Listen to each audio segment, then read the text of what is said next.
I'd love to invite the CEO of Sydney North Health Network, Kevin Barrow, to the stage to formally welcome us all here today. Thanks, Kevin. Well, welcome everybody, and thank you, Sarah. I'd like to also acknowledge the lands on which we meet today, which are the lands of the Camaragal people. And in the words of Binawee, she said acknowledge where you were born. I was actually born in New Zealand, and the place where I was born was the land of the Ngāti Whātua tribe in Auckland of New Zealand. So I'd also like to acknowledge the lands on which I was born. The team today have asked me to really set the context for why we are meeting today. And that starts essentially with the journey of Sydney North Health Network's new strategic plan. When our old plan was drawn up some 5 years ago, not surprisingly, it was just before COVID hit. And of course that plan could not really have anticipated the changes that COVID would bring about. In fact, and whilst I wasn't at the PHN at that time, I understand our building was essentially turned into a warehouse and distribution centre for PPE and vaccines. That was not something we envisaged or really planned for at all. So whilst we acknowledge that things change moving forward, we also need to set a direction and a path for our organisation moving forward. And the first thing I will say is the path for our organisation is nothing without collaboration. Nothing related to the possibilities we discussed today will be possible with Sydney North Health Network working in isolation. We must collaborate with all stakeholders, and I thank therefore all of you for coming along today to think, consider and share in the possibilities about what the future may hold. Now, many of you don't know necessarily what a PHN is, and so let me try and describe that to you. Now, when I joined the PHN, my mum asked me to describe where I was working, and I'm still struggling to do that in one sentence today coherently, but I've struggled all my life to explain what I do to my mum. I think she's proud of what I do, but you wouldn't necessarily know from the conversation. So firstly, what does the government expect us to do? Well, we call it the 3 C's, and that's coordinate, commission and capacity build. So PHNs were born once upon a time as divisions of general practice. They then became Medicare locals, and then ultimately some 10 years ago transformed into primary healthcare networks. The role that these organisations used to do in the days of the divisions of general practice is very different to the role that we play now in the system of care. Now, firstly, we're expected to help coordinate health systems within the community we serve, that of Northern Sydney. So how do we get the systems to work better, to integrate better, with the ultimate role of making the consumer journey through our healthcare system a better journey? The second area is very significant for us, and that's commissioning. So I often talk about Northern Sydney to stakeholders, sometimes potential funders, and the words I hear back sometimes are, well, you know, Northern Sydney, it's healthy, it's wealthy, it's well endowed with clinicians, both private and public. Why would we invest in Northern Sydney? And whilst that statement is true superficially in some areas, it really belies the fact that there are significant pockets of health inequity that exist across our community. Areas in Ryde, in Hornsby, in the Northern Beaches, where we have significant disparity of health equity. And we are tasked as PHNs to look for that and to commission services where at all possible that help fill those gaps. And the final area is capacity building. And that is a little bit akin to what we used to do in divisions of general practice, which is support healthcare professionals working in the primary healthcare space to actually have a better experience, to improve the quality of the services they provide, to provide education, particularly when the government rolls out the next rather complex initiative from Canberra that we have to translate on the ground. So all of those things are critical to the role we play. And it's in that context that we went out to community and asked, what is it that we should focus on for the next 5 years? And we heard 5 key themes. Now, the last one on the slide behind me should really be the first one, and that is a focus on primary prevention and early intervention. Now, the cliche is often stated, so prevention is better than cure. But if you look at where our healthcare funding flows in this country, and many countries, it is predominantly to cure rather than prevention. And there are many reasons why, but that doesn't mean we shouldn't challenge that paradigm. We heard about the advances in health technology. You know, AI and machine learning are coming. Well, they're not coming. They're here, right? They are all around us and very pervasive already in our healthcare community and our community more general. So what role does new technology play in helping make a patient and consumer journey better? We heard about the importance of place-based work, involvement in the community that you seek to serve, the opportunities presented by new concepts such as social prescribing, which we'll hear about a little bit later. And we heard about the opportunity that we have to really focus on a holistic view of health. So as a PHN, we have hundreds of measures that the government passed down to us. And when you look at the vast majority of them, they're right through a medical lens. But really, we all know that health is determined by many, many factors that you can't just see through a medical lens. So what about the broader social determinants of health? What about the role that the community can play? So it's in that light that we drew up a vision for our population moving forward.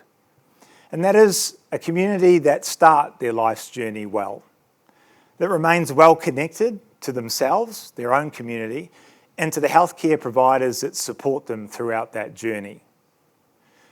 We want people to be well, both mentally and physically throughout that journey, and ultimately to age well and die with dignity. Now, the critics of strategic plans might sit back and say, well, I thought strategy was about choice, saying what you're going to do and what you're not going to do. And Kevin, the slide behind me says you're going to do everything, so what choice did you actually make? Well, our budget, roughly speaking, as said in our annual report, varies a little bit, but it's about $40 to $45 million per annum. Now, I'm going to guess, I know the IHD are here with us today, but I think the operating budget of North Sydney Local Health District is around $2,500 million.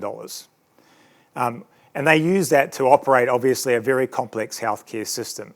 So it's not a critique of that budget, but in a relative sense, when I said we can't do anything without the community we seek to serve, I absolutely meant it. We have enough funding to maybe fill some of the gaps in health equity, but the opportunity really lies in being a catalyst for the community to support itself. And how can we better integrate our systems and services? So we tried to illustrate this with this circle, and it really puts the provider and healthcare interests on separate sides of the circle, but clearly they intersect, because many of the frustrations that our healthcare professionals feel is because they are frustrated about the inability to make their patient's journey better. So there's a clear connection in that area. But if we focus for a moment on what we heard from our healthcare providers, they talked about looking after the workforce itself, how difficult it is to provide high quality care when you yourself might not be well. And through COVID, we heard a lot about the challenges, particularly around the mental health of people working in our acute care system. But if we look at the research, there's very little research in the area of health and well-being, mental health well-being of our primary healthcare workforce. So what can we do in that space? Because very often our healthcare providers are the last people that seek help for themselves. We also heard about the need for evidence-based care. So we have a lot of appropriate and evidence-based models of care, but we need to consider new models of care, things like social prescribing. And when we set out to do something, we need to understand what it is we're trying to achieve. How do we measure success? Because in the words of Mark Butler, our Federal Health Minister, Australia has more pilots than Qantas. Which is to say that we have many, many pilot programs that ultimately wither and die on the vine because no one thought about the path to sustainability. Because sometimes we had a great idea, but we didn't measure it appropriately. We didn't understand what we're trying to achieve up front. How will we make such programs sustainable, and what are the right measures to put in place to measure successes of new programs? And the final thing we heard from our providers is they want a well-connected system. So in this room, we have many providers that sometimes we commission or we don't commission. We have the local health district and other key stakeholders. Everyone is doing an amazing job trying to support the community, but we just know sometimes the system doesn't connect as well as it should. If the healthcare system was a series of interconnected cogs and wheels, someone threw a bucket of sand into those cogs and wheels. So what is it that we can do jointly as a community to try and free up that to make the system more seamless for people who absolutely need our care? From a consumer perspective, we heard it was about choice. It was about doing things with us rather than doing things to us. We heard about the need to consider the whole person. So the impact of loneliness, I think if you look at the studies, is the equivalent of smoking 15 cigarettes a day. But in all of our measures as a PHN, no one asks us to measure connectedness or loneliness in our community. We've got many, many other medical lens measures, but what about the social determinants of health? And then finally, they want care in places where people are. We don't want people travelling across the state of New South Wales, even if they have the capacity to seek care. And whilst we've talked a lot in the last decade about patient-centred care, what is that truly? Because in many cases, patients still move through our healthcare system like a Model T Ford moved through a production line in the early industrial age, in at one end and out the other. And so what is patient-centred care for us as a community in Northern Sydney? And the other thing we heard was, don't do things to us. So from time to time, federal government tell us what to do. They say, Sydney North, put a headspace in Brookvale. And by and large, we will go and put a headspace in Brookvale, because it's what we're told to do. But how that headspace connects with the local health district, how it connects with the broader community, that is also up to us. But we have a lot of boundaries around the funding schedules we get, but we want to push those boundaries. We want to push those boundaries by working with community, because what's appropriate in Northern Sydney will be different in Hornsby and different in Ryde. So today is part of that journey of understanding.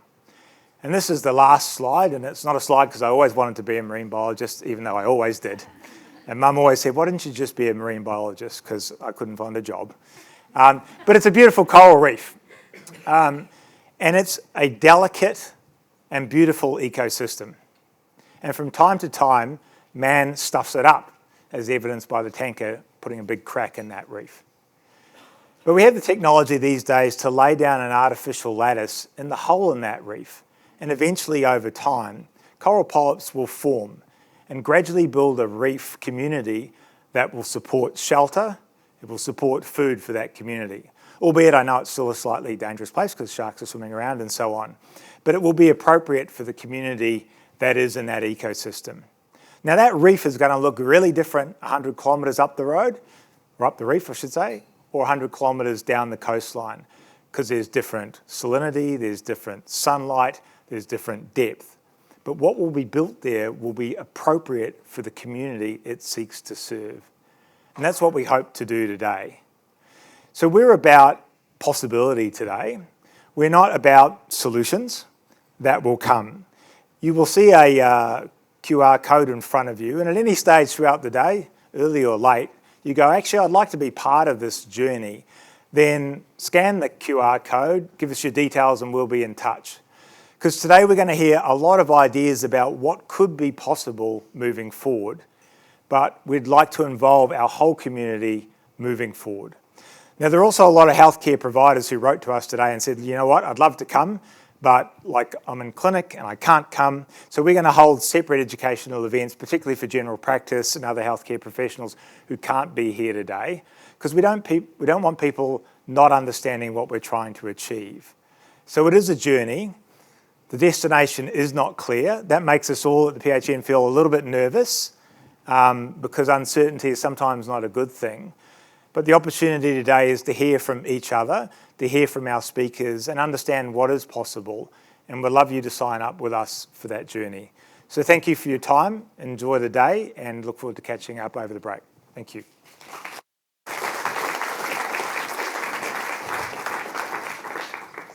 Thanks so much for that, Kevin. And I would just like to comment that as a board director, it really was a pleasure to be part of the strategic planning process and to be on this journey. There was really a genuine intent to listen and learn from the community, from both people, providers and partners, and to have a collaborative effort to make a difference and to have some impact. And this really is the first step of the journey. So thanks for everyone for being here today.